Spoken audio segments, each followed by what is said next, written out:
Bom dia a todos. Um prazer para mim estar com os irmãos, com a igreja local, nesta manhã. Na permissão do Senhor também, à noite, quando teremos o batismo, aqui nessa igreja local.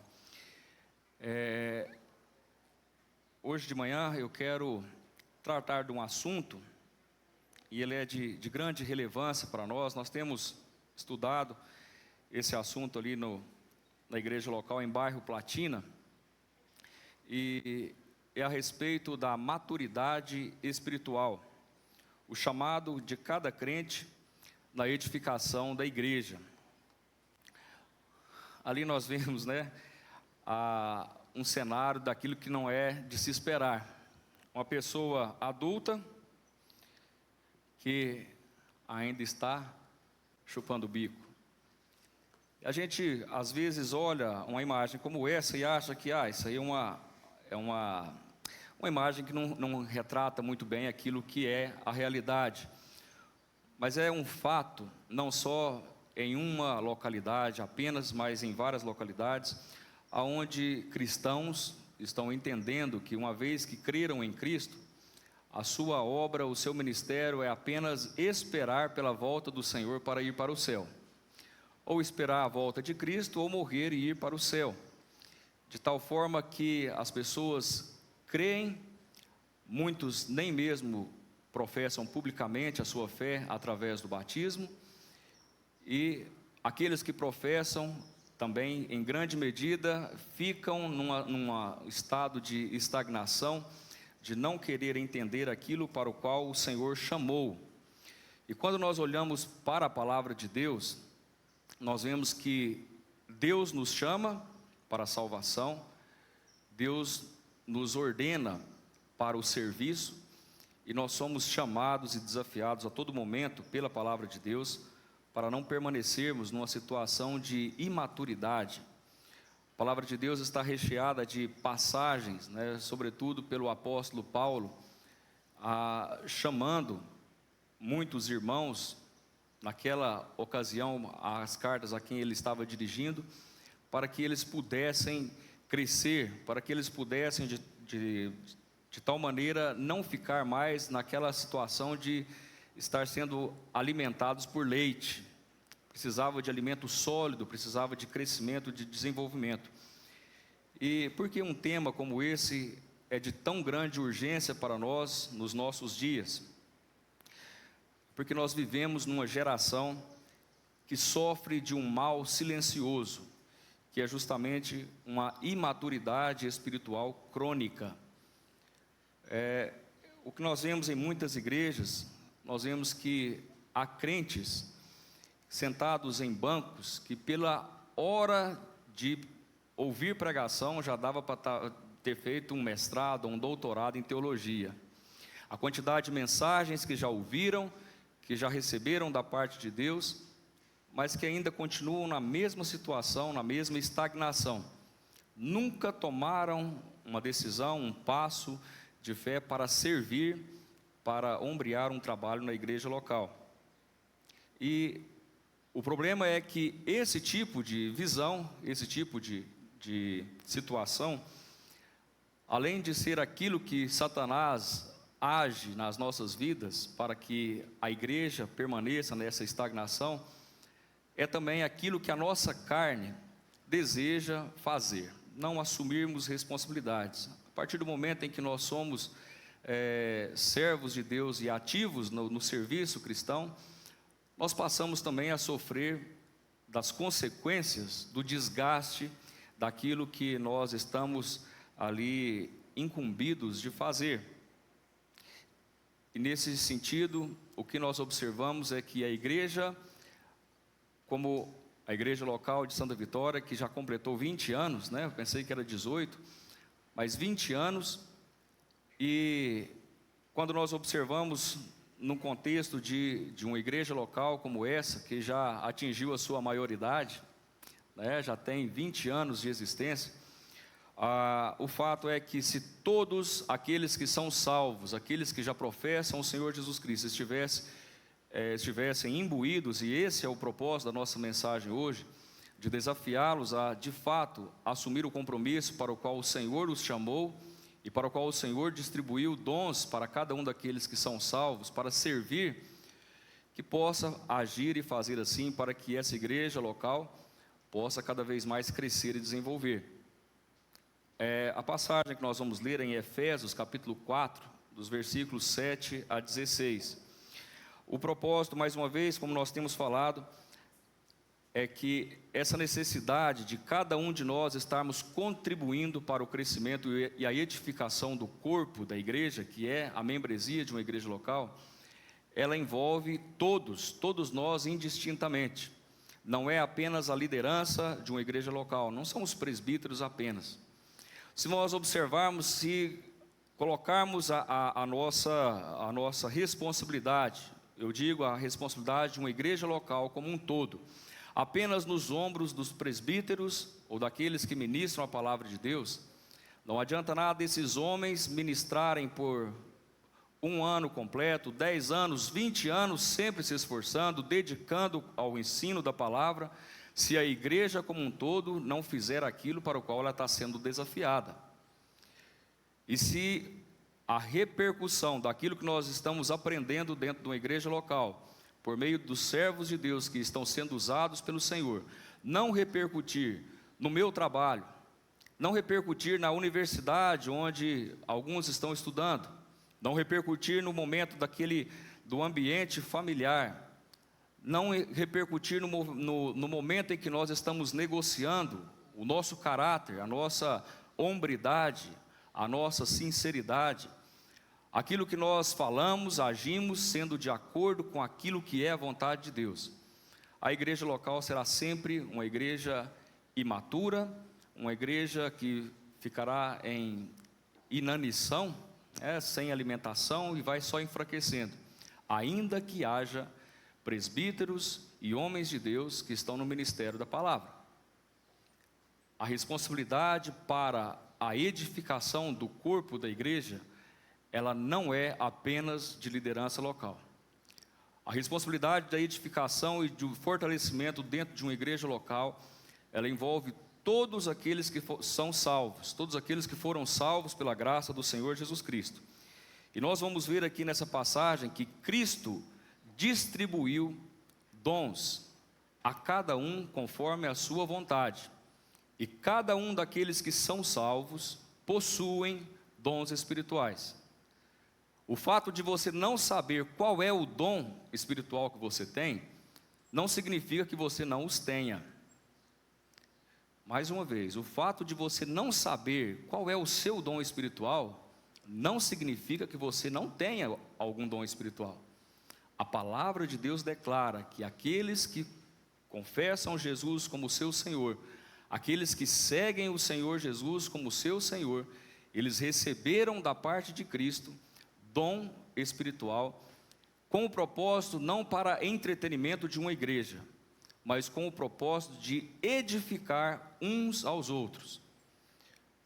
E a palavra de Deus, não apenas em Efésios capítulo 4, mas também em Romanos capítulo 12, 1 Coríntios capítulo 12 também, nós vemos ali várias passagens e outras mais, onde a palavra de Deus nos mostra que essa função dos dons, essa atribuição dos dons, ela tem um propósito de mostrar que cada um, dentro da medida da graça que Deus repartiu, dos dons espirituais, ela tem um propósito muito eficaz. E é necessário que haja, entre nós o desenvolvimento nesse sentido. Se pensarmos no sentido de que a igreja local precisa apenas de mensageiros capacitados e habilitados para pregar o Evangelho, graças a Deus, a igreja local, eu estou dizendo, com a igreja local em Santa Vitória, vocês têm o privilégio de ter muitos irmãos que têm o dom espiritual do ensino, da pregação do Evangelho. Nós temos, de fato, aqui, evangelistas que Deus concedeu dons para essa igreja local. Mas o fato também é que não adianta nada nós termos pessoas iluminadas e concedidas uma graça tão grande para esses, se os demais não estiverem agindo dentro do propósito para o qual Deus tem chamado. Não adianta nada termos mensageiros capacitados se não houver servos dedicados em obediência para servir ao Senhor. Não é a liderança. A partir do momento em que nós observarmos que a obediência maior que nós temos é com Cristo e não com liderança, nós teremos o temor de Deus para agirmos na nossa vida comum, na nossa vida secular, de uma maneira que nós venhamos a honrar ao nosso Deus. E não aquele temor da liderança descobrir que eu estou indo em um ambiente que não é propício para um cristão estar. Ou a liderança não tomar conhecimento de que eu estou usando alguma coisa que não é condizente com alguém que já tem confessado Jesus como seu Senhor. Ou eu estou agindo de determinada forma nos negócios, que se a liderança descobrir, pode sujeitar-se a uma disciplina. Mas quando nós vemos que nós seguimos ao Senhor Jesus Cristo, independente da ocasião, nós estamos nos tornando cada vez mais maduros e aptos para o serviço. E aqui nós precisamos entender então que esse aprendizado da maturidade, essa busca por maturidade, ela é necessária para cada um de nós no serviço cristão. E existe tantos serviços para ser feito numa igreja local. Nós vemos que até mesmo um ambiente como esse, para nós chegarmos aqui e congregarmos, precisou de alguém que viesse antes e limpasse os bancos, limpasse o salão, para que houvesse a possibilidade de ter os instrumentos que aqui tem. Dependeu de muitos que tiveram a disposição de ofertar e investir na obra do Senhor, para que a igreja pudesse ter os instrumentos, os equipamentos que possui. Para que a igreja pudesse estar aqui hoje também, necessitou de homens e mulheres dispostos a ligar para alguém e falar: eu posso ir aí te buscar. Ou até mesmo alguém que se dispôs a, com os veículos próprios, ir lá e buscar aqueles que não poderiam estar aqui pelos meios próprios. Tudo isso é serviço, tudo isso é diaconia. E isso é necessário para cada um de nós como cristãos, como servos do Senhor Jesus Cristo. Quando a igreja está engrenada neste propósito de estar contribuindo dentro da medida daquilo que o Senhor nos deu, a igreja cresce, a igreja é fortalecida, e a igreja não sofre das influências externas, que são os ventos de doutrina, que a palavra de Deus vai nos mostrar aqui, de coisas que estão surgindo no meio do povo de Deus, em outras localidades. E observem sempre que essas novidades que chamam a atenção para que nós venhamos a fazer igual, porque está dando uma repercussão positiva, e elas muitas vezes não são bíblicas.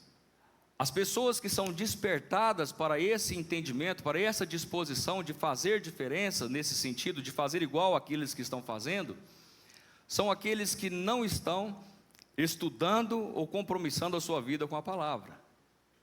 Aqueles que estão firmados na palavra de Deus, eles têm o entendimento das Escrituras e conseguem refutar aquilo que não é bíblico. E só para vocês terem uma ideia do que nós estamos vivenciando em Ituiutaba, ali existe uma determinada denominação, que se diz cristã evangélica, em que todos aqueles que chegam ali para frequentar o culto, eles podem tomar dos emblemas do corpo e do sangue de Cristo. Não há necessidade de fé no Senhor Jesus Cristo, não há necessidade de submeter-se ao batismo, que é a profissão pública de fé, de estar agora habilitado para o serviço da igreja e também o compromisso de um mandamento que o Senhor nos deixou, de lembrarmos dele até que ele volte, da sua morte, o que ele fez por nós na cruz do Calvário. E esse tipo de coisa está sendo banalizado, e se nós observarmos 1 Coríntios, capítulo 11, versículos 9 adiante, ali nós vamos ver que esses emblemas, ele tem um significado muito grande, e ele pode ser tanto bênção quanto maldição. A palavra de Deus diz o seguinte: aquele que come e bebe do corpo e do sangue do Senhor indignamente, ele vai sofrer punição, ele vai sofrer consequências sérias.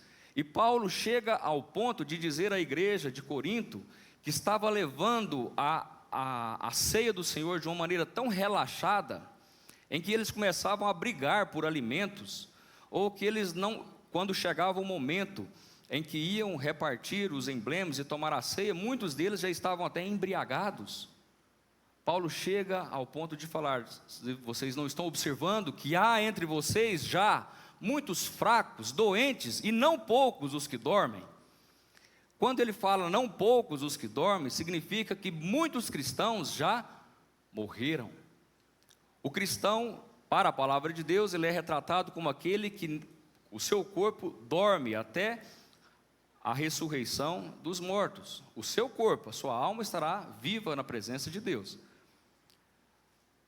Mas há um problema e há uma situação em que as coisas estão sendo levadas de uma maneira tão banal, que essa imaturidade começa a chamar a atenção de muitos.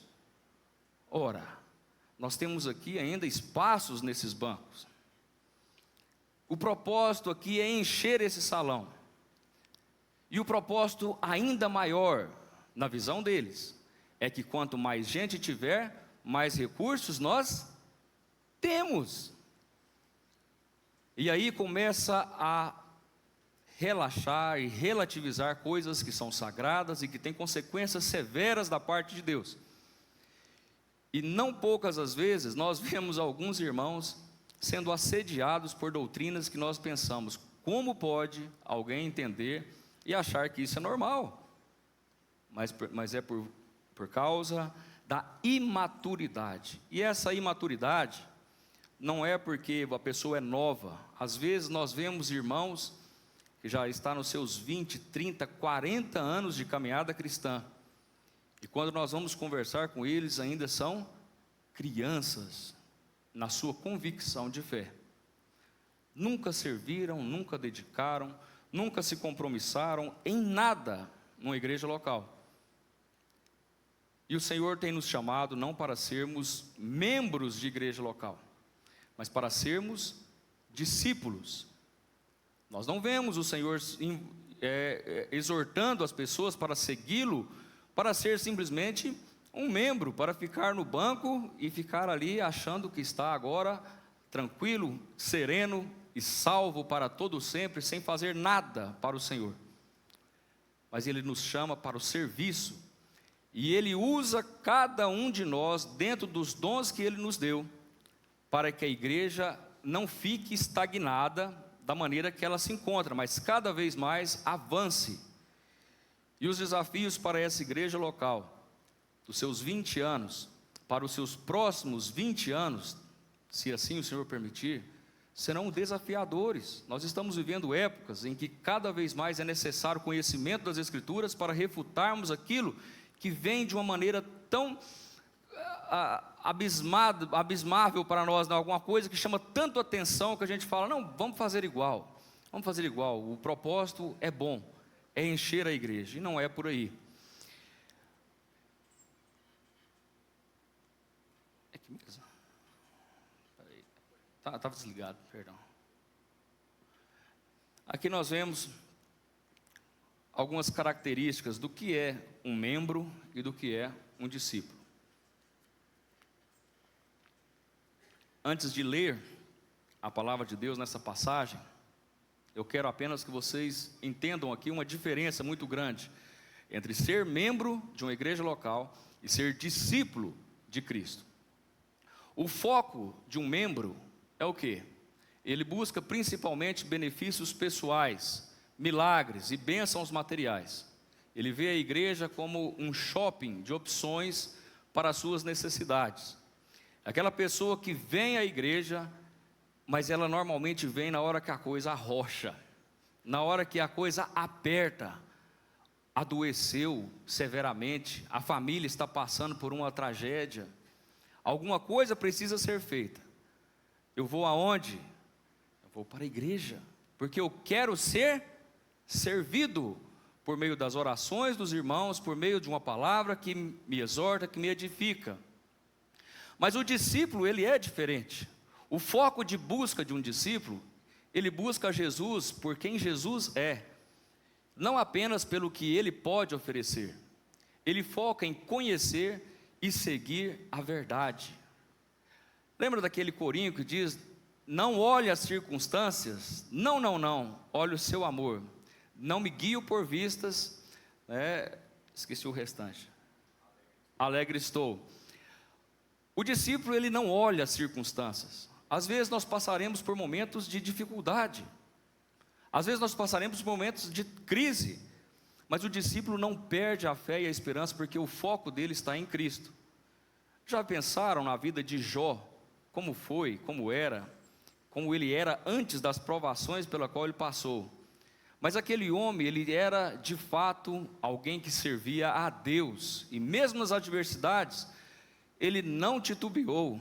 Ele não perdeu a sua fé e esperança no Senhor, no nosso Deus. A diferença de um discípulo é justamente que ele busca ao Senhor Jesus pelo que ele é. O envolvimento de um membro é um envolvimento superficial. Ele pode cantar, ele pode ofertar, ele pode frequentar, e isso é, de fato, uma obrigação de cada um de nós, como membros. Mas o envolvimento de um membro, quase sempre, é sem um compromisso profundo. Ele faz porque virou costume para ele. Agora, um discípulo, ele tem um envolvimento totalmente diferente. O discípulo, ele tem um envolvimento total. Ele não entrega apenas os seus recursos, ele entrega a sua própria vida. E ele entrega a vida para servir a igreja da maneira que ele foi chamado. Ele compromete-se com a missão de Jesus. E esse compromisso não importa o que seja ou aonde seja. E às vezes nós queremos privilégios de uma igreja no sentido de aquilo que chama a atenção dos demais. Tem uma coisa que dá mais vaidade do que isso aqui? Eu acredito que todos gostariam e acham que estar numa plataforma pregando é uma vantagem tão grande. Mas saiba que da nossa parte, aqueles que possuem esse dom, a palavra de Deus nos diz em Tiago, capítulo 3, que nós seremos cobrados em muito maior medida pelo que nós estamos fazendo. Nós não podemos agir de uma maneira que conduza para meu próprio interesse, para meu próprio ego, porque isso vai trazer punição severa, não é para quem está ouvindo, é para quem está ensinando. O serviço cristão, ele precisa ser feito de todas as formas, e às vezes está sendo desprezado coisas que para muitos é simples, mas para a igreja é tão edificante. Ir até a casa de alguém que está enfermo, que muitas vezes a liderança, com tantas obrigações, não tem possibilidade de ir. Mas a pessoa tem aquele chamado e pode estar ali para orar, para estar com aquela pessoa e trazer uma mensagem, uma palavra de ânimo bíblica. E poderia estar suprindo ali a ausência dos presbíteros ou a ausência de alguns líderes do corpo de Cristo, naquilo que eles têm disponibilidade para fazer. E a igreja, nessa forma, ela cresce em conjunto.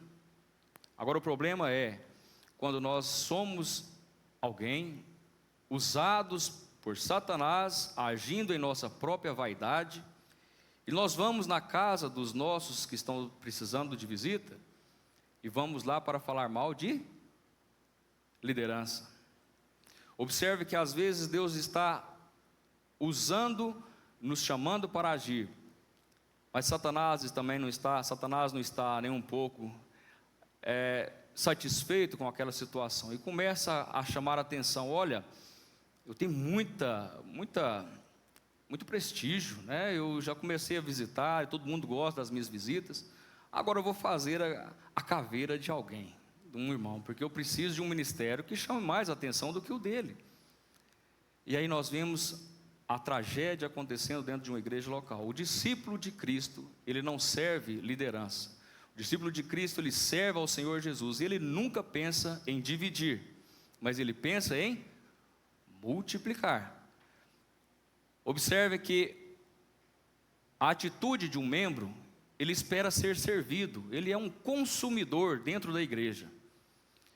É aquela pessoa que vem aos cultos, mas ela quer ser servida por tudo.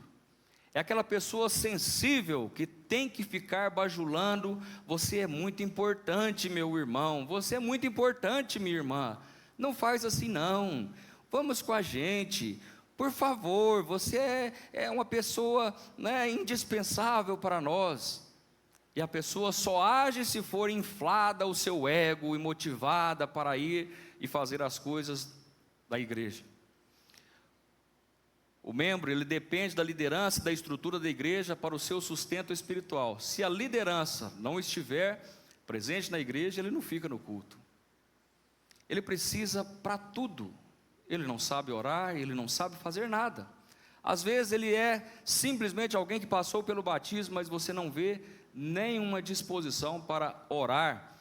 E isso não é dom, isso é um mandamento. Nós somos chamados, e esse é o meio de comunicação que nós temos com Deus. O nosso espírito comunica com o Espírito de Deus através da oração. E isso é um mandamento.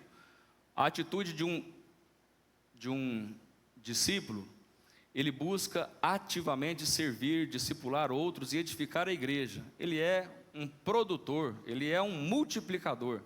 Ele não está ali para ser servido, ele está ali para servir. E que é um exemplo maior de alguém que é Senhor e veio para servir do que o nosso Senhor Jesus Cristo. Nós não vemos ele ser servido por ninguém quando ele esteve neste mundo, mas ele serviu, se humilhando, tomando a forma de homem, ele veio para servir e servir a cada um de nós. A identidade de um membro, ele identifica-se por sua afiliação a uma instituição religiosa. Você é de qual igreja? Você é cristão? Eu sou cristão da Casa de Oração de Santa Vitória. Eu sou da Casa de Oração do bairro Platina, em Tuiutaba. O membro se identifica pela denominação da sua igreja, mas o discípulo, ele se identifica pelo seu Senhor. Ele identifica-se como um seguidor dedicado de Jesus Cristo, buscando parecer com o Mestre. A motivação de um membro, ele age por conveniência, priorizando seus sentimentos e desejos imediatos. O discípulo, ele age por obediência aos mandamentos e princípios de Deus, visando a glória de Deus e a transformação de caráter. A missão de um membro, ele foca simplesmente em ir para o céu. Eu estou ansioso para ir para o céu, esse é o meu destino final. E eu estou acomodado, aguardando agora o meu chamado, seja pela morte ou seja pela vinda de Cristo. O discípulo, ele não é alguém acomodado. A missão do discípulo, ele foca em fazer a história através da missão de Jesus na terra, reproduzindo Cristo em caráter e ação. E o que eu quero dizer aqui, diante desse texto que nós vamos ler agora em Efésios capítulo 4, 7 a 16, é que nós, como salvos em Cristo, não podemos ser apenas membros de uma igreja local. Nós precisamos ser discípulos do Senhor Jesus Cristo. Obedecendo aos mandamentos de Jesus, nós teremos uma igreja fortalecida, edificada e uma igreja madura espiritualmente. E aqui nós vamos ler então essa passagem de Efésios capítulo 4, versículo 7 até o versículo 16. E a graça foi concedida a cada um de nós, segundo a proporção do dom de Cristo. Por isso diz: quando ele subiu às alturas, levou cativo o cativeiro e concedeu dons aos homens. Ora, que quer dizer subiu, senão que também havia descido até as regiões inferiores da terra? Aquele que desceu é também o mesmo que subiu acima de todos os céus para encher todas as coisas. E ele mesmo concedeu uns para apóstolos, outros para profetas, outros para evangelistas e outros para pastores e mestres, com vistas ao aperfeiçoamento dos santos, para o desempenho do seu serviço para a edificação do corpo de Cristo, até que todos cheguemos à unidade da fé e do pleno conhecimento do Filho de Deus, à perfeita varonilidade, à medida da estatura da plenitude de Cristo, para que não mais sejamos como meninos, agitados de um lado para outro e levados ao redor por todo o vento de doutrina, pela artimanha dos homens, pela astúcia com que induzem ao erro. Mas seguindo a verdade em amor, cresçamos em tudo naquele que é a cabeça, Cristo, de quem todo o corpo bem ajustado e consolidado pelo auxílio de toda a junta, segundo a justa cooperação de cada parte, efetua o seu próprio aumento para a edificação de si mesmo em amor. Que Deus abençoe a meditação que faremos nesses versículos. Amém. A pergunta que eu quero fazer a cada um de vocês: você sabe qual é o seu dom? Você já identificou qual é o seu dom espiritual, aquilo que Deus concedeu para você? Se não, é importante e é muito necessário que haja de fato um tempo a sós com Deus, em oração, pedindo para que Deus demonstre na sua vida qual é o seu dom, qual é a capacitação que Deus lhe deu. Ele já lhe deu, você talvez não o identificou ainda. Mas saiba que para identificar um dom é necessário o quê? É necessário agir, é necessário arregaçar as mangas e ir adiante, fazer o serviço. E a cada vez com que você faz a obra de Cristo, ou é acompanhado por alguém, ou acompanha alguém que está fazendo a obra do Senhor, e você começa a olhar o passo a passo e como que faz, você vai observando algo mostrando dentro de você um dom que você tem, que é diferente de todos aqueles dos demais irmãos da igreja local.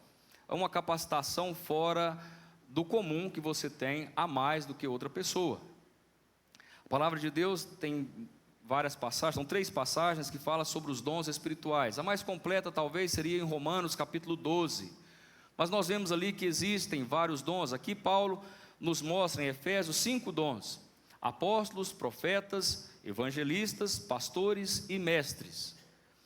Mas existem outros dons espirituais também: o dom da fé, o dom da misericórdia, o dom da governança, e tudo isso com o propósito de que Deus concedeu a essas pessoas essa habilidade a mais, para que cada um pudesse edificar o corpo de Cristo. Quando Paulo fala aqui no versículo 7, cada crente recebeu, e a graça foi concedida a cada um de nós, segundo a medida do dom de Cristo. Essa graça aqui não é a graça salvífica, não é a graça salvadora, a graça que nós recebemos da parte de Deus para sermos salvos. Paulo está falando aqui com cristãos, e ele está dizendo nesse sentido da graça aqui, é o sentido da graça ministerial, é a capacitação divina para seguir ao Senhor Jesus Cristo e para servir ao Senhor Jesus numa igreja local. Então, quando Paulo diz, e a graça que foi concedida a cada um, ou seja, Deus em Cristo repartiu a dons espirituais, o Senhor distribuiu esses dons de acordo com a sua soberana vontade, de tal maneira que, se eu recebi o dom do ensino, mas o meu irmão recebeu o dom da misericórdia, eu não sou maior do que ele, nem ele é maior do que eu. Nós fomos chamados com um propósito em comum, de eu contribuindo com ele e ele comigo, para que o corpo possa edificar-se mutuamente até o conhecimento pleno do Senhor Jesus Cristo, até a maturidade, semelhança com ele. E aqui nós vemos que Cristo, como o Senhor soberano da igreja, ele não dá dons genéricos, mas ele dá dons conforme a sua soberania e a sua sabedoria. Isso aqui demonstra uma responsabilidade pessoal, uma responsabilidade minha e sua em particular. Cada membro ele foi capacitado com algo específico para o bem do corpo. E aqui nós vemos um necessário entendimento ninguém está no corpo de Cristo, ou seja, ninguém foi salvo e chamado para servir a igreja por acaso. Ninguém foi salvo por um acaso. Deus tem um propósito na sua vida, e Cristo concedeu dons para você, para que o seu dom possa contribuir para a edificação da igreja local onde você serve. E isso é tão interessante quando nós vemos sobre os dons, que há um fato, né? Aqui não, porque aqui talvez seja, a igreja aqui seja mais sozinha, né? na cidade de Santa Vitória. Mas existe uma situação de que, olha, eu vou servir, eu fui batizado na igreja local aqui, mas eu vou assistir na igreja da tal localidade à noite, na quinta-feira eu vou na tal localidade, no domingo que vem eu vou em outra, e no domingo à noite eu vou em outra. E aquele cristão que é um turista. Quando nós olhamos na palavra de Deus, e ele fala que Deus concedeu dons, ele concedeu dons para cada um, para que seja exercido aonde? É na igreja local. Será que o Eliezer, como um líder, o dom de liderança, de governança, como a palavra de Deus nos diz, e o Elias na mesma situação, o Alerson na mesma situação, se eles forem para outra localidade, ali eles serão líderes? Não serão. Cada um de nós temos um chamado para a nossa igreja local, e esse chamado precisa ser desenvolvido, porque Deus nos chamou para essa localidade, quando Ele nos chamou para esse serviço.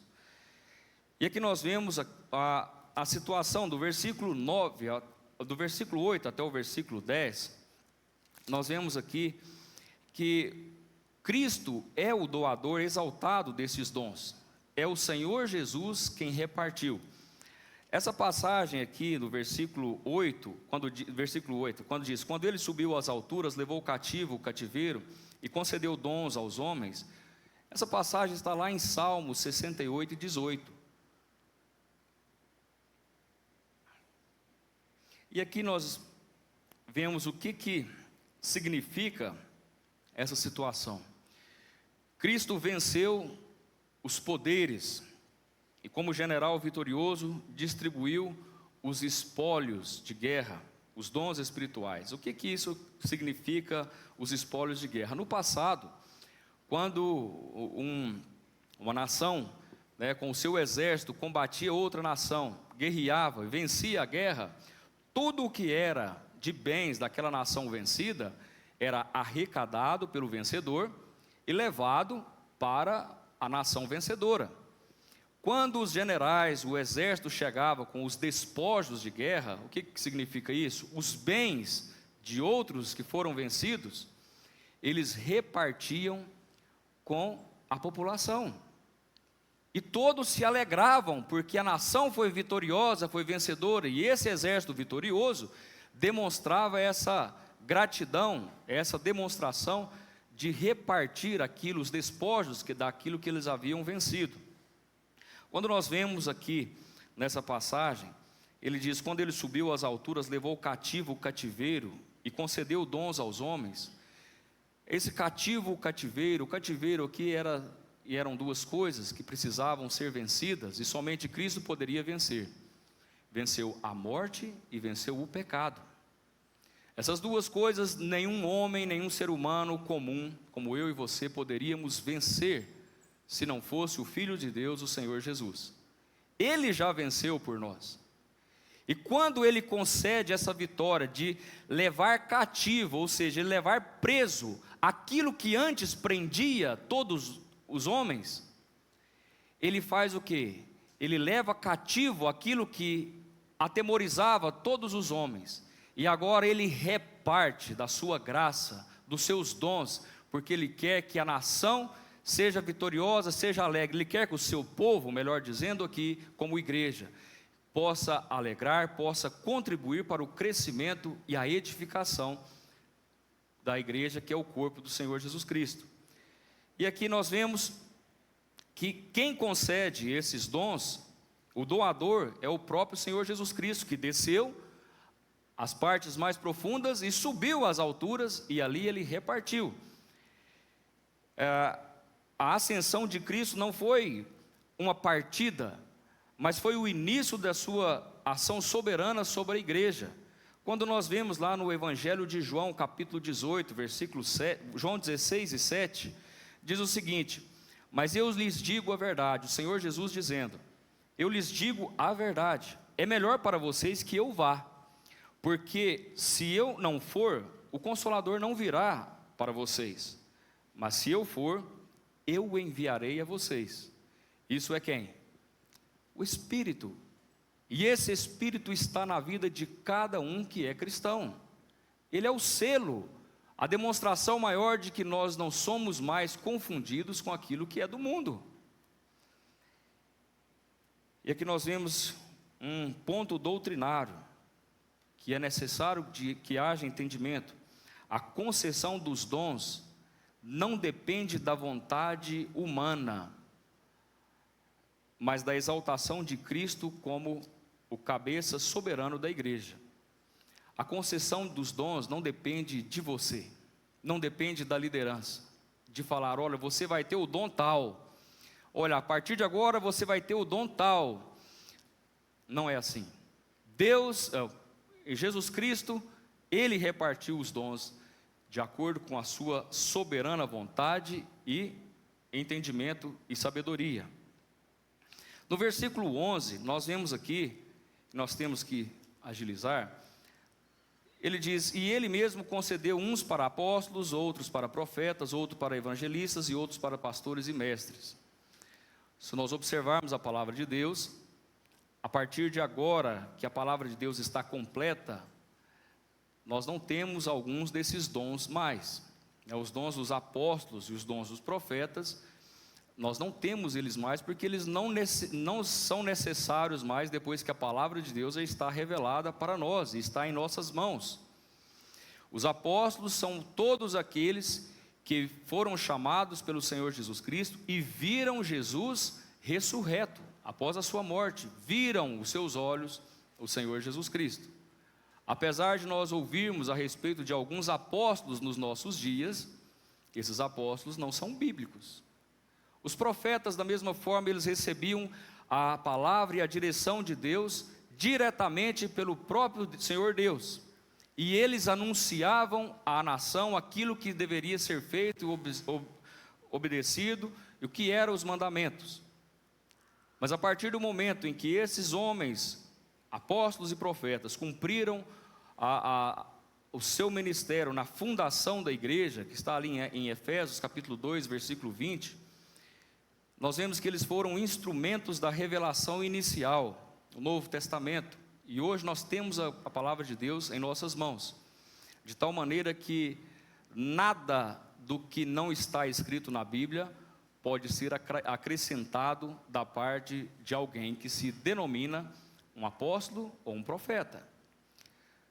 Eu acho importante nós lermos em Gálatas capítulo 1, versículo 8 e 9, para que não haja dúvida. Gálatas capítulo 1, versículo 8 e 9, diz o seguinte: mas ainda que nós, ou mesmo um anjo vindo do céu, vos pregue evangelho que vá além do que vos temos pregado, seja anátema. Assim como já dissemos e agora repito, se alguém vos prega evangelho que vá além daquele que recebestes, seja anátema. O que é anátema?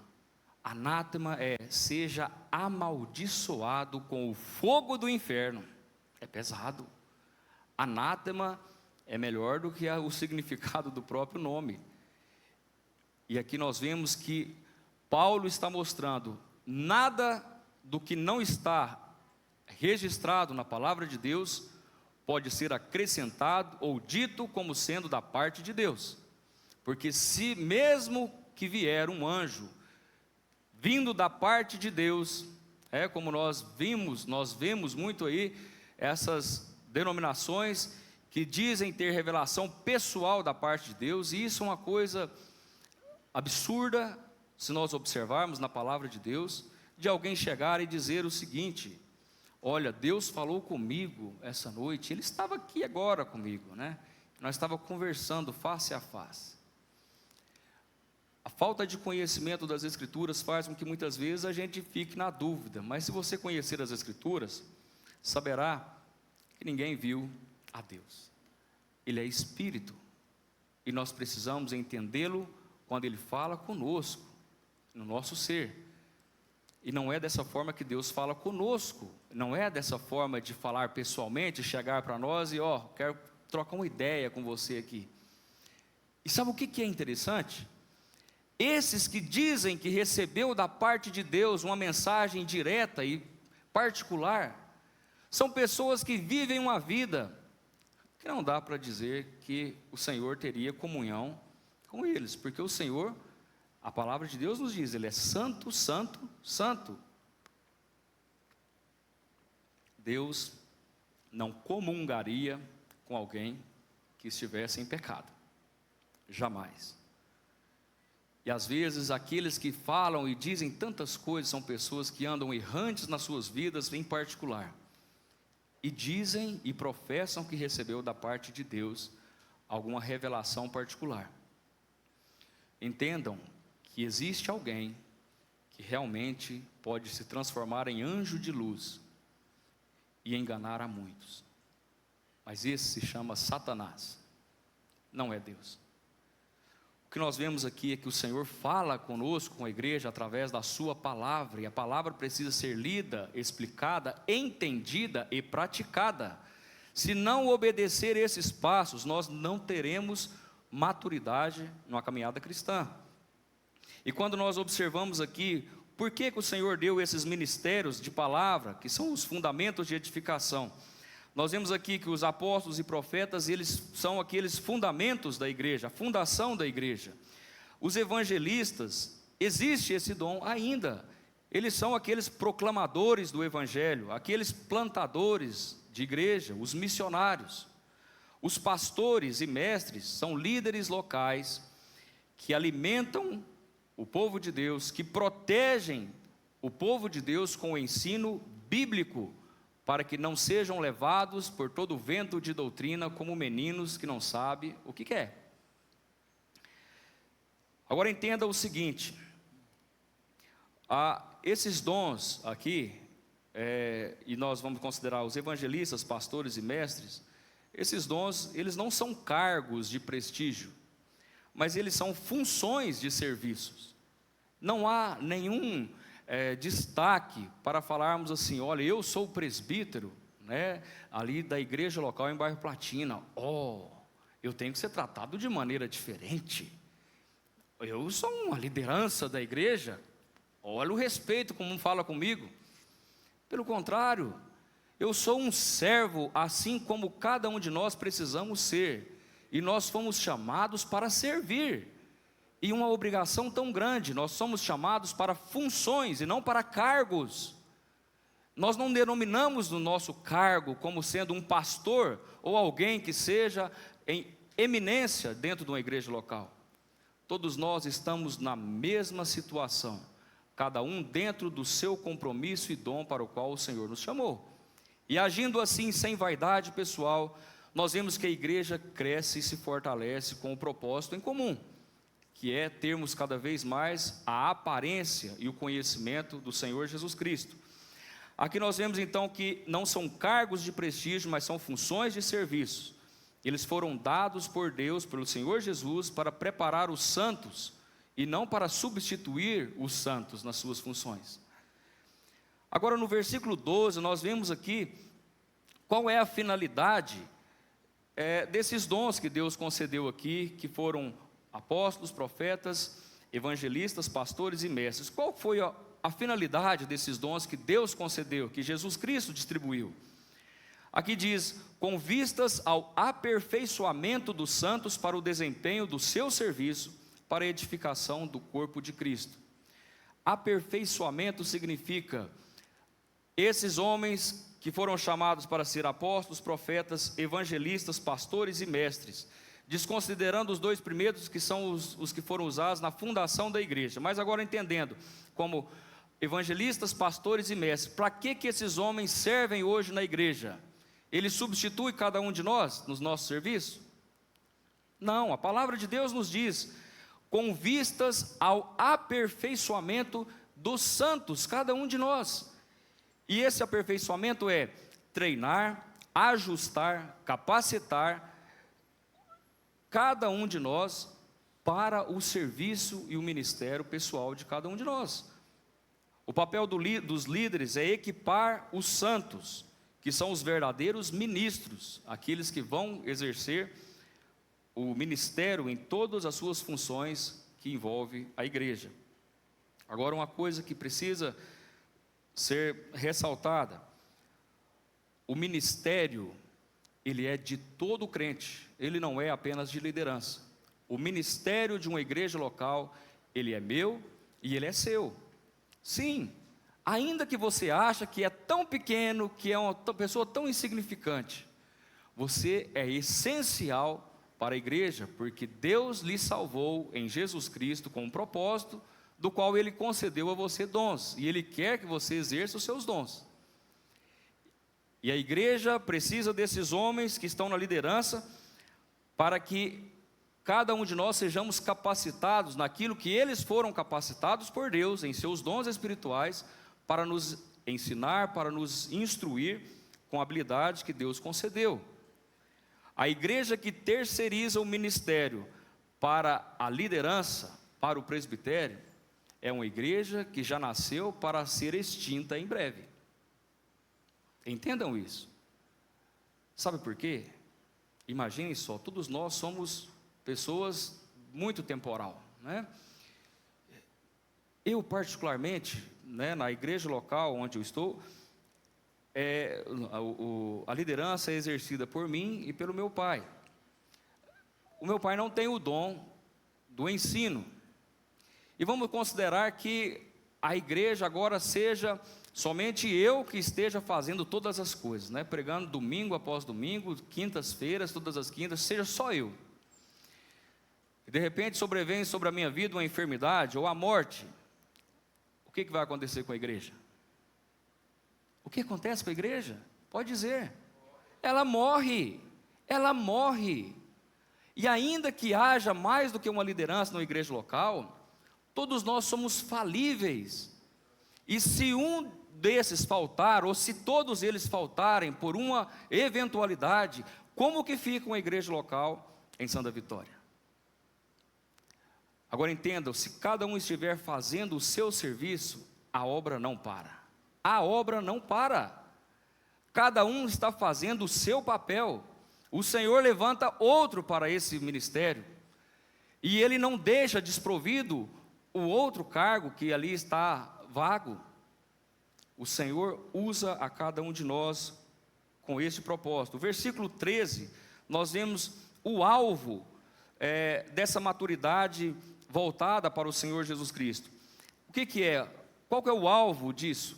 Até que todos cheguemos à unidade da fé e do pleno conhecimento do Filho de Deus, à perfeita varonilidade,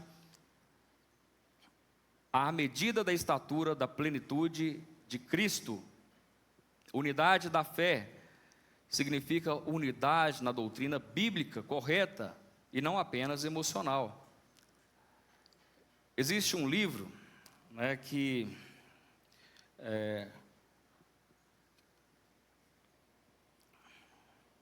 salvo engano é o Ronaldo Watterson que diz isso. Eu não posso afirmar porque eu não pesquisei, veio à mente agora. Mas um irmão nosso da nossa igreja local, o irmão Levi, que ele já faleceu, ele dizia o seguinte, né, parafraseando a palavra desse irmão, ele diz: o que mantém uma igreja unida, o que mantém cada um de nós unidos, aqui em Santa Vitória, com a igreja, lá em Tuiutaba, com cada uma das igrejas, o que mantém a unidade de uma igreja? Obediência. Obediência. Se todos obedecerem aos mandamentos e à palavra de Deus, será que não haverá unidade? Mas a partir do momento em que uma igreja fraqueja em um ponto doutrinário e abre brecha para que o mundo entre, está quebrando com o Senhor esse vínculo, e está também causando uma tragédia com relação à comunhão com as outras igrejas. porque aí aquele que está junto, ele se torna conivente. E aquele que se torna conivente com o pecado, ele também está na mesma situação. Leia Romanos capítulo 1 depois e veja que o Senhor castiga não apenas aqueles que cometeram aqueles pecados terríveis, mas aqueles que sabem desses pecados e consentem com eles. Tudo bem, é lá, vamos deixar para lá, não vamos levar isso em consideração, vamos manter a paz. O problema, irmãos, é que a palavra de Deus, ela está nos mostrando que a honra e glória depende do nome de Cristo em sua santidade plena. E aqui nós vemos que essa maturidade, essa unidade da fé, ela é necessária. O conhecimento do Filho, não apenas saber sobre Jesus Cristo, mas conhecê-lo de maneira relacional e profundamente. Maturidade é Cristo como o padrão. Maturidade de uma igreja é ter Cristo como o padrão da igreja. Tudo que não se conforma a Ele é imaturidade. Isso está em Romanos capítulo 8, versículo 29, mas por causa do tempo eu não vou ler. Romanos 8 e 29 nos diz justamente isso. O versículo 14 nos diz: para que não mais sejamos como meninos agitados de um lado para o outro, levados ao redor por todo o vento de doutrina, pela artimanha dos homens, pela astúcia com que induzem ao erro. O versículo 14 nos mostra que os imaturos, eles são levados pelo vento, por todo o vento de doutrina. E essas doutrinas, elas surgem por meio de pessoas que se dizem espirituais. Observem que os apóstatas e os hereges não são pessoas do mundo que entram dentro da igreja. Não são. Os apóstatas e os hereges são pessoas de dentro da igreja que não se desenvolveram, não cresceram em conhecimento da palavra e começaram a criar coisas da sua própria cabeça e para a sua própria vontade e vaidade pessoal. E começam então a fazer o movimento contra a vontade daquilo que é o propósito de Cristo ser glorificado no meio da igreja. E é por isso que nós vemos tantas divisões no meio do povo de Deus, porque alguns se autodenominaram acima ou maiores do que os demais. Isso aconteceu não é só agora, da nossa geração para cá. A carta de Corinto, 1 Coríntios, Paulo trata com aqueles irmãos de uma maneira tão severa, dizendo: vocês agora parece que está de brincadeira, né? Uns falam que serve a Apolo, outros a Paulo, outros a Pedro, e alguns ainda falam: não, esses aí é homem, nós servimos a Jesus Cristo. O que vocês estão entendendo? Estão querendo fazer o que com isso? Né? Seguindo uma ideologia no sentido de que, olha, se não for o fulano, se não for o Osmar Júnior, quem mais você gosta? Não, eu gosto do Osmar Júnior. Não, eu gosto do Elias. Não, então eu gosto do Eliezer. E nós então começamos um partido dentro da igreja, sendo que cada um de nós não somos nada mais do que servos. E a partir do momento em que nós começamos a ter a vaidade, isso é um perigo. A vaidade de achar que nós somos demais é onde vem a tragédia da igreja. Mas se a igreja for alimentada e nutrida com aquilo que é a maturidade, não são levados por toda a sorte de vento de doutrinas. E isso vem das artimanhas de homens. Viram o que Paulo diz? Não sejamos mais como meninos levados ao redor por todo o vento de doutrina, pela artimanha dos homens, pela astúcia com que induzem ao erro. Eles fazem tudo isso com um propósito. E qual é? Observe os nossos problemas dentro de um contexto de casa de oração. As divisões que já houve no passado e que ainda perpetuam até hoje, se não foram homens se estabelecendo sobre outros, para dizer: nós temos que servir a determinada pessoa, então nós vamos servir ao outro, e cria uma rivalidade. Cadê Cristo no meio disso? Onde está o Senhor no meio disso? Imaturos, levados por todo o vento de doutrina. Crianças espirituais não têm discernimento. Falsas doutrinas, modismos, movimentos descomprometidos com a verdade. Isso está lá em 2 Timóteo, capítulo 4, versículo 3 a 4, nos mostra o perigo que é essa tendência de servir, de aderir a falsas doutrinas e modismo. A igreja precisa ser coluna e baluarte, ou seja, fundamento da verdade, e não de entretenimento religioso. O versículo 15, finalizando aqui: mas seguindo a verdade em amor, cresçamos em tudo naquele que é a cabeça, Cristo. Verdade em amor significa a maturidade no relacionamento. Verdade em amor significa falar a verdade com firmeza. Sim, falar a verdade dói, e dói. É muito mais fácil passar a mão em cima de alguém que está nos ofendendo e dizer que não tem nada, não está acontecendo nada, mas aquilo está destruindo a gente por dentro, né? Ou às vezes a gente vê alguma coisa acontecendo no meio do povo de Deus, coisas erradas, mas é muito mais fácil nós fingirmos que não é comigo. Problema da liderança, eles que resolvem, eu não sei de nada. Isso é uma coisa vergonhosa para a qual nós não fomos chamados para isso. Um cristão maduro, ele fala a verdade, mas ele fala a verdade não com arrogância, ele fala a verdade em amor, mas a verdade não deixa de ser firme no seu posicionamento.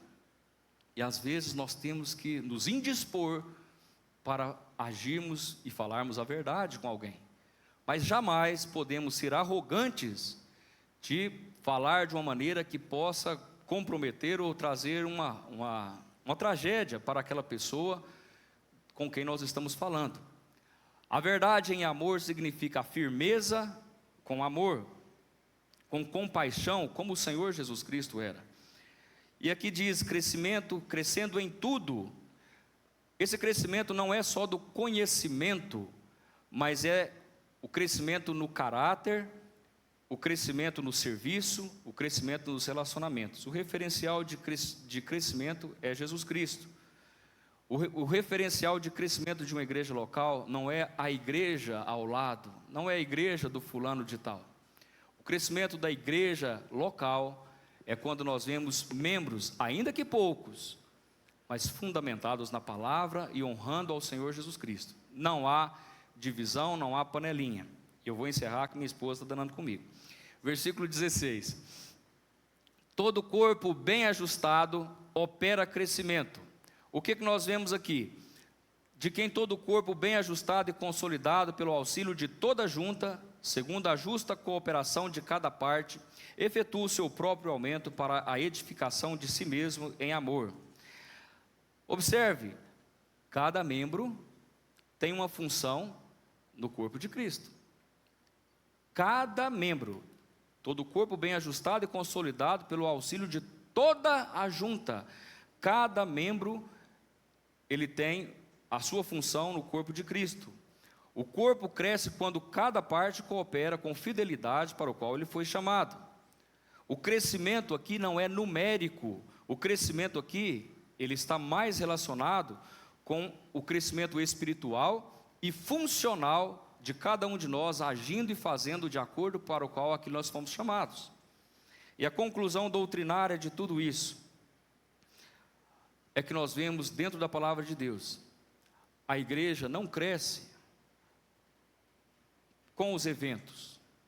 Às vezes nós vemos os membros ansiando para que a igreja promova um evento, para que haja crescimento. É importante, sim, eu não estou desprezando esse fato. Porém, o fato, a palavra de Deus nos mostra que crescimento ocorre quando a igreja tem o propósito de que cada um dos membros busquem a sua maturidade, se equipam e se comprometam com o propósito do cabeça, que é o Senhor Jesus Cristo. E assim, tendo a maturidade, a capacitação da parte de Deus, por meio daqueles que o Senhor Jesus Cristo distribuiu para o ensino, para a edificação da igreja, cada parte edifica o corpo para a glória de Cristo. Cada um coopera com o outro. Nós somos interligados por juntas e medulas. O que significa isso? Talvez, meu irmão e minha irmã, você se sinta alguém tão pequeno dentro da igreja. E talvez você considere, e eu vou usar só como exemplo, a liderança da igreja como aqueles que estão lá em cima, tão essenciais, e você tão baixo, pequeno. Existe algo que está nos ligando por completo, e se você não agir dentro do seu propósito, esses homens, essas mulheres que estão lá em cima, eles vão sofrer e padecer da mesma forma, porque nós só crescemos quando nós estamos fazendo a nossa função para o qual nós somos chamados, agindo dentro do nosso propósito em comum. O que Deus espera de você? Que você descubra o seu dom, que você se submeta ao ensino bíblico, que você sirva com fidelidade e cresça em Jesus Cristo, que você não tenha receio de buscar por crescer e entender qual é o seu dom na igreja local. Que Deus nos abençoe. Amém.